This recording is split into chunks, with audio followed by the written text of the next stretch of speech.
L'info CMA TV en bref, une présentation de TSSCA depuis plus de 30 ans favorise le maintien à domicile pour les personnes en perte d'autonomie. 625-3301 ou tssca.ca. Télésurveillance santé Chaudière-Appalaches depuis plus de 30 ans favorise le maintien à domicile pour les personnes en perte d'autonomie, ayant des problèmes de santé, déficience physique ou tout pour apporter un sentiment de sécurité à la maison. En appuyant sur leur bouton d'aide, un signal est transmis à une centrale de surveillance Lifeline et un agent entrera en contact avec vous où que vous soyez dans votre maison. Télésurveillance santé Chaudière-Appalaches pour demeurer chez soi en toute sécurité. 625-3301 ou tssca.ca.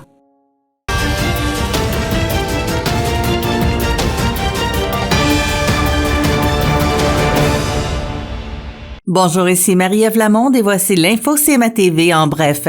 Le gouvernement du Québec accorde une aide financière de 139 500 $ à Développement économique Bellechasse pour soutenir la réalisation d'une étude de faisabilité liée au projet d'aménagement d'une station de compression de gaz naturel à Saint-Henri, dans la région de la Chaudière-Appalaches. La députée de Bellechasse, Stéphanie Lachance, a indiqué que de nombreux établissements locaux pourraient remplacer leurs sources d'énergie plus polluantes et plus coûteuses par du gaz naturel comprimé, qui a un moindre impact sur l'environnement. Ce projet d'aménagement viserait entre autres à desservir par camion des établissements situés près de Saint-Henri qui n'ont pas accès au réseau gazier. Le Festival Rétro est la source de revenus principale des marchands de bonheur qui redonnent chaque année l'argent amassé pour aider les enfants dans le besoin. Cette année, le Festival Rétro de Cap-Saint-Ignace se tiendra du 10 au 13 août. C'est la Maison L'Arc-en-Ciel qui pourra bénéficier des retombées de l'événement et des 2 bingos Richelieu présentés pendant l'année.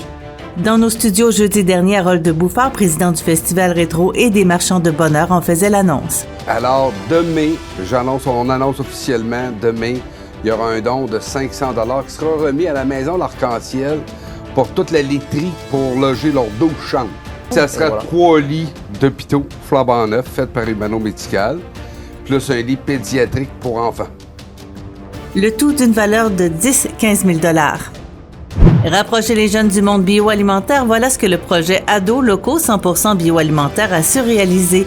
Concrètement, ce projet a permis d'offrir aux jeunes de l'école secondaire de Saint-Paul la possibilité de découvrir l'environnement de 4 producteurs locaux, de participer à un atelier culinaire avec l'entreprise La Végécole, d'assister à une conférence portant sur la littératie alimentaire et pour les finissants de la 5e secondaire, de se voir remettre une trousse de départ d'ustensiles culinaires.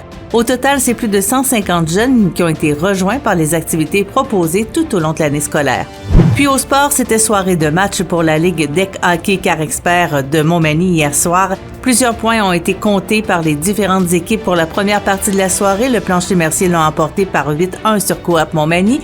Dans le deuxième match, le Hockey Pneu a eu raison de Sport Expert par 8-5. Et en fin de soirée, le pointage final a été de 5-4 en faveur de Maniac Moto face à Accent Montmagny. Pour plus d'informations, visitez le cmatv.ca ou suivez-nous sur la page Facebook de CMA TV.